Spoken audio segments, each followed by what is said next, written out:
Aku selalu menjadi cewek yang sangat posesif dan aku nggak tahan jika orang menyentuh barang-barang milikku.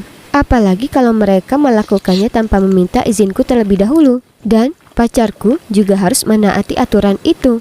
Jujur, aku sangat khawatir dia akan mengkhianatiku. Jadi aku benar-benar nggak bisa tidur di malam hari. Karena itu, aku kemudian melakukan sesuatu yang akan aku sesali selama sisa hidupku. Aku ketemu Otis di klub gitar sekolah. Dia tinggi, ganteng, dan pintar yang membuatnya sangat populer. Tapi dia bukan playboy. Dia cuma pernah pacaran dengan satu cewek bernama Sam sebelumnya. Mereka berdua putus tahun lalu. Aku sering bertanya-tanya apakah dia masih mencintainya. Tapi aku mulai memperhatikan dia selalu duduk di sebelahku di klub gitar. Dan segera kami berdua saling ngobrol. Suatu hari dia mengakui kalau dia sangat menyukaiku dan memintaku untuk menjadi pacarnya. Aku nggak percaya. Aku ada di langit ke-9. Tapi dengan sangat cepat aku mulai panik. Aku nggak mau cewek lain mencurinya dariku. Aku membuat hubungan kami menjadi sangat publik dan membagikan foto kami di setiap platform media sosial. Kami nggak bisa dipisahkan dan aku selalu mengawasinya. Otis tampak baik-baik saja dengan ini. Sebenarnya menurutnya lucu karena aku terlihat sangat menyayanginya. Tapi nggak satupun dari itu meredakan obsesiku terhadap fakta kalau dia mungkin menipuku. Cuma itu yang kufikirkan. Jadi cuma ada satu hal untuk itu. Aku mengujinya. Aku harus memastikan dia benar-benar mencintaiku. Aku membuat beberapa akun media sosial palsu dan memakai gambar cewek yang sangat seksi untuk melihat apakah Otis mau merayu mereka.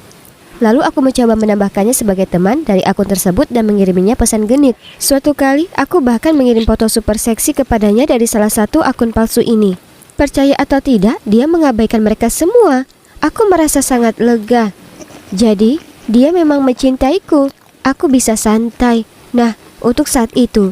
Tapi gak butuh waktu lama kekhawatiranku muncul lagi. Aku gak bangga mengakuinya.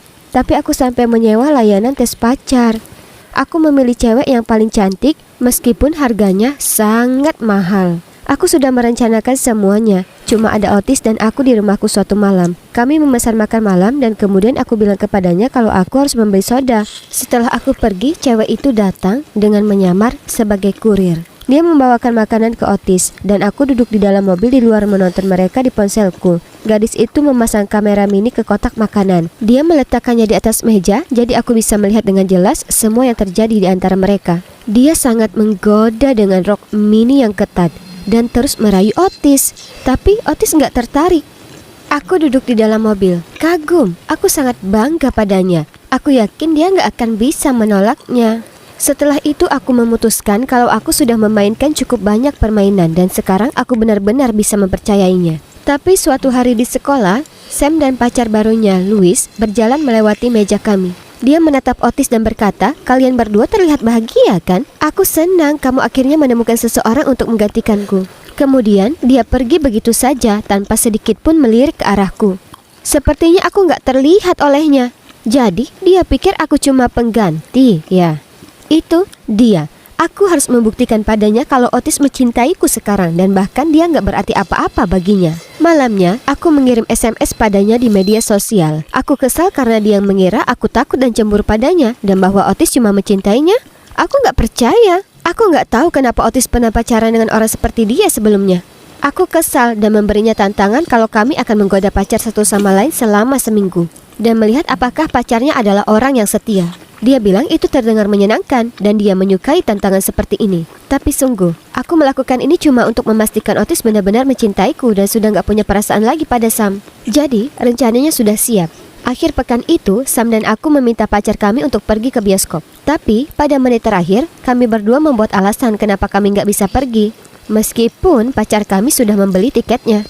Aku pergi ke bioskop tempat pacar Sam, Louis, dan bertindak seolah-olah kebetulan aku juga ada di sana. Aku bertanya kenapa dia sendirian dan dia berkata, "Oh, Sam punya urusan keluarga, jadi aku harus di sini sendiri." Aku bilang padanya kalau aku sedang mau beli tiket dan dia berkata aku bisa memakai tiket Sam. Ya, rencananya berhasil. Kami menonton film bersama dan bahkan nongkrong setelahnya untuk mengobrol berdua. Setelah malam itu, Louis mengirimiku pesan beberapa kali dan suatu hari aku bahkan berjalan pulang dari sekolah bersamanya. Pada akhir minggu itu, sangat jelas bagiku kalau Louis sebenarnya menyukaiku. Dan dia bahkan mengundangku untuk makan malam. Tapi Otis juga masih memberiku banyak perhatian. Dia bahkan memberitahuku tentang apa yang telah dilakukan Sam dan sangat menyesal. Dia terus mengatakan itu sangat menjengkelkan dan kenapa dia nggak bisa meninggalkannya sendirian. Aku sangat senang mendengar ini. Rasanya seperti aku menang.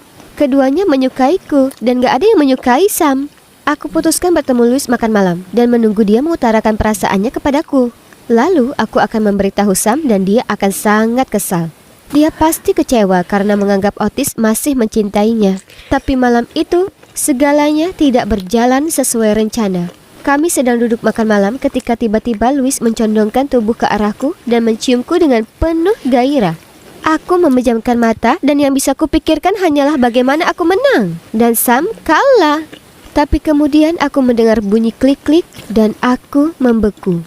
Aku membuka mataku, berbalik, dan ada Sam berdiri di sana mengambil foto kami. Dia mulai tertawa seperti orang gila. Dan Louis berjalan ke arahnya dan bergabung dengannya. Aku nggak tahu apa yang sedang terjadi, tapi kemudian mereka memberitahuku. Mereka sengaja melakukan ini. Sam sudah menyuruh Louis untuk berpura-pura jatuh cinta padaku supaya dia bisa memergokiku.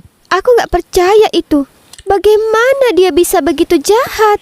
Dia mengirimkan semua fotonya ke Otis dan sekarang aku merasa sangat malu. Otis sangat marah dan gak peduli berapa banyak aku mencoba menjelaskan semuanya, dia gak akan mempercayaiku lagi. Dan itu semua salahku.